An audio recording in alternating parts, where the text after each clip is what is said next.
መዝሙረ ዳዊት መዝሙር 27 አቤቱ አምላኬ ሆይ ወደ አንተ እጮሃለሁ፣ ቸልም አትበለኝ።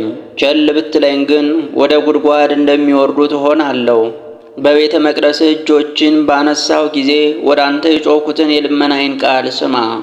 ከኃጥአን ጋር ነፍሴን አትውሰዳት፣ ክፋትም በልባቸው እያለ ከባልንጀራቸው ጋር ሰላምን ከሚናገሩ ዓመፅ አድራጊዎች ጋር አትጣለኝ። እንደ ሥራቸውና እንደ ሐሳባቸው ክፋት ስጣቸው፣ እንደ እጃቸውም ሥራ ክፈላቸው። ፍዳቸውም በራሳቸው ላይ መልስ። ወደ እግዚአብሔር ሥራ ወደ እጆቹም ተግባር አላሰቡምና አፍርሳቸው፣ አትስራቸውም። የልመናዬን ቃል ሰምቶኛልና እግዚአብሔር ይመስገን። እግዚአብሔር ረዳቴና መታመኛዬ ነው። ልቤ በእርሱ ታመነ፣ እርሱም ይረዳኛል። ሥጋዬም ለመለመ፣ ፈቅጄም አምነዋለሁ። እግዚአብሔር ለሕዝቡ ኃይላቸው ነው፣ ለመሲሑ የመድኃኒቱ መታመኛ ነው።